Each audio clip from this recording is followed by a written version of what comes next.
What's up, everybody? It's the Alex Leak and Friends NFL podcast, back for another week. I'm your host, Alex Leak, and this is the 2019 Jacksonville Jaguars season preview episode.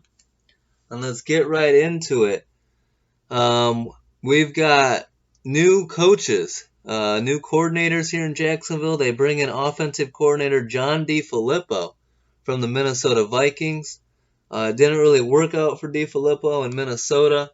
He was too pass happy and didn't really get the running game established there in Minnesota. And injuries didn't help, and the team ended up losing a Week 17 game to the Bears to end up missing the playoffs last year.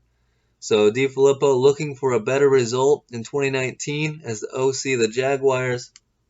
Now he's definitely got head coach on his mind. John DeFilippo is trying to earn this head coach position, and he's got to have a better year than he did last year. He's got the weapons, he's got a quarterback in Nick Foles, and a lot's going to hinge on the health and availability of Leonard Fournette and the running back crew.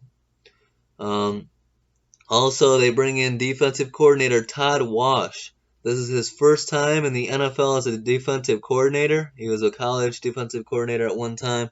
But mostly in the NFL, his experience is defensive line coach. And he's got a hell of a defensive line here in Jacksonville. And he's going to have more responsibility now, but he's got the weapons. That Jaguars defense is no joke. So we'll see if he can continue the success, have a better year than last year, but keep that defense Super Bowl caliber. Now let's look at in the draft. In the first round, the Jaguars take Josh Allen out of Kentucky, linebacker / defensive end. This dude's a beast. Great pick, great value. Surprised he fell to them. A lot of people thought the Raiders were going to take him. Josh Allen, many considered to be similar to Khalil Mack with his ability to wreck an offensive game plan and force turnovers and just dominate the defensive side of the ball. He did a lot of that at Kentucky. So we'll see if that can translate to the NFL, and he can be just as disruptive with these Jaguars on defense. He joins a very talented group, so excellent pick there. In the second round, they take tackle Jawan Taylor out of Florida, which another great pick. I'm surprised he fell as far as he did. I thought he was a first-round pick, but he goes in the second round to the Jaguars. And I believe he'll earn a starting spot on that offensive line. He's a very talented tackle. You put him with Cam Robinson as the other tackle, Andrew Norwell, Brandon Linder. They got A.J. Cann starting, but I see Will Richardson as earning that spot. So, good young offensive line there in Jacksonville. So building around Nick Foles and trying to get the best team on the field. In the third round, tight end Josh Oliver out of San Jose State. Again, I like this pick. He's pretty athletic for a tight end. They don't have the game changers at tight end. You got veterans like James O'Shaughnessy and Jeff Swaim and Ben Koyak. But I think Josh Oliver right now is third on the depth chart. Wouldn't surprise me if he was number 2 or even number 1 by the end of the year. So I like Josh Oliver as a tight end. I think Nick Foles can definitely use a weapon like him. He's no Zach Ertz, but he should be pretty good. Also in the third round, they take safety Quincy Williams out of Murray State, who is going to be bulking up to play linebacker for the Jaguars now.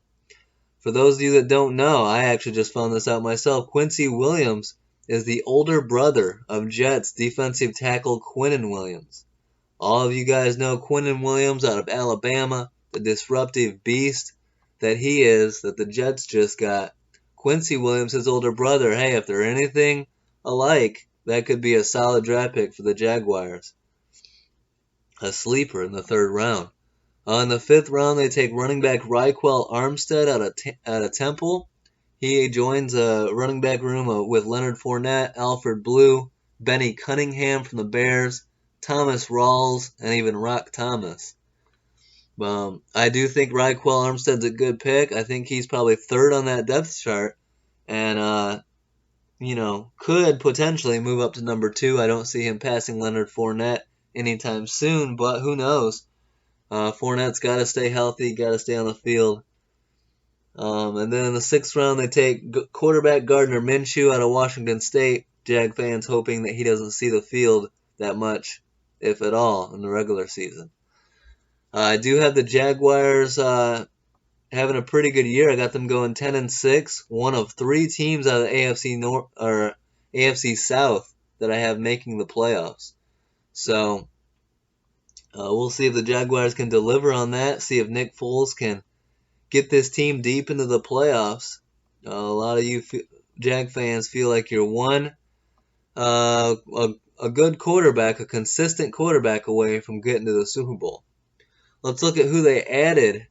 I mean, you look at Nick Foles' weapons. Yeah, he got a lot of weapons in Philly, but he's got a lot of weapons here too. Looking at the receivers, he got Marquise Lee, D.D. Westbrook, DJ Chark, who's a future star in my opinion out of LSU, Chris Conley from the Chiefs, Terrell Pryor, and Keelan Cole, who, if you guys remember, I think it was week 1 last year, he had that amazing Odell Beckham Jr. type catch. Keelan Cole's got great skills as well. So that's 6 wide receivers right there that can all be weapons and all be utilized in different ways. So a lot of weapons there for Nick Foles and the Jaguars. Now, they added, of course, Nick Foles in free agency, Chris Conley at wide receiver, who I just mentioned, Benny Cunningham at running back, Terrell Pryor at wide receiver. Also, let's not forget, they added linebacker Jake Ryan from the Packers, former Michigan linebacker. He's coming off of a torn ACL and was expected to be ready to go this year, but had a setback this summer. The setback is not expected to need surgery, but it definitely sucks, and he's not going to be ready as soon as the Jaguars were hoping. So he may not be back until the middle of the season, which will hurt. But when on the field, when healthy, he's not a bad linebacker. They did lose Blake Bortles, running back Carlos Hyde, defensive end Malik Jackson, and safety Tashawn Gibson. Looking at the defense, I mean, you've got, it's loaded. You got Yannick Ngakoue, Avery Jones, Marcel Darius, Calais Campbell. If you want to include Josh Allen on that line. Then you got Taven Bryan, last year first-round pick, Dayton Jones, DeJuan Smoot. Loaded defensive line in Jacksonville. Not having Telvin Smith this year sucks. Telvin Smith taking a year off to focus on himself, his family, and his health. So, a little bit of a loss there at linebacker in Telvin Smith. Jaguars linebacking room not quite as deep as it used to be. Miles Jack going to have to carry it, but Quincy Williams brought in. Got Ramik Wilson, Najee Good. And I consider Josh Allen a linebacker, but we'll see how often he has his hand in the dirt chasing the quarterback or if he's dropping back into coverage.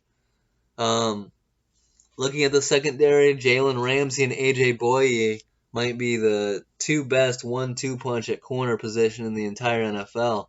Jalen Ramsey might be the best corner in football, too. Very talented cornerbacks. You also got DJ Hayden. You look at the safeties. Ronnie Harrison is the strong safety, hard hitter out of Alabama. They have Jared Wilson named as starter right now at free safety, but I like C.J. Rivas. I think he earns a starting spot. If those of you who don't remember, C.J. Rivas is a last chance U-star. Also played at Marshall University. And he's on a podcast with my guys from PM Reviews. I did an interview with PM Reviews, had them on my podcast before, so if you haven't heard it, go to YouTube, type in PM Reviews, and check out the C.J. Rivas interview. It's a really good one. So, rooting for C.J. Rivas. Look at the special teams. Punter, Logan Cook. Kicker, Josh Lambo. So, Jaguars are loaded. They got the talent. You add a guy like former Super Bowl MVP quarterback Nick Foles. Everyone's pointing to the issues being that was holding this team back was Blake Bortles. So you add a guy with a Super Bowl MVP on his resume, guy who's proven it, done it before. You bring him to this loaded roster. The expectations have to be high, have to be sky high. Losing Telvin Smith hurts a little bit, but my only concern with Nick Foles is this. Anywhere but Philly, he's had his issues. He hasn't been as consistent. With the Eagles, he's had incredible years, and he's come through and stepped up to lead the team in place of Carson Wentz multiple times. But I remember him with the Chiefs. I remember him with the Rams not doing much. So we'll see if he can show that he can have success outside of Philly and lead this Jaguars team to the postseason.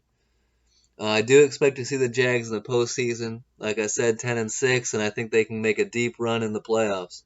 A lot hinges on the health and ability of running back Leonard Fournette. He's been receiving rave reviews this camp and is expected to be more involved in the passing game. But he's got to bounce back from a poor 2018 and start and play in more than 8 games. Availability is your best ability, so we'll see if Leonard Fournette can get back to being a star and a reliable weapon for this Jaguars team. So a big year coming up for Jacksonville. They want to see playoff games. They want to see them playing the Steelers and the Patriots and the Chiefs in the postseason. So we'll see if Nick Foles and this Jags team can get back where they need to be. I'm rooting for the Jags this year. Hope to see them have a good year. I also interviewed Jaguars Director of Player Development, Marcus Pollard, the other week on my episode, so go ahead and check that one out. He was a great interview. Caught Peyton Manning's first game-winning touchdown ball, so if you remember Marcus Pollard in that regard. So, should be a good year for Jacksonville. I know you fans are excited. Can't wait for week 1. Can't wait for the preseason games to start and the real games to get underway. Hope you guys enjoyed this episode. Don't forget to like, subscribe, or leave a comment, and I'll keep them coming out. If you guys think they'll do better or worse than my prediction, let me know in the comments. And have a great week, guys. Peace out.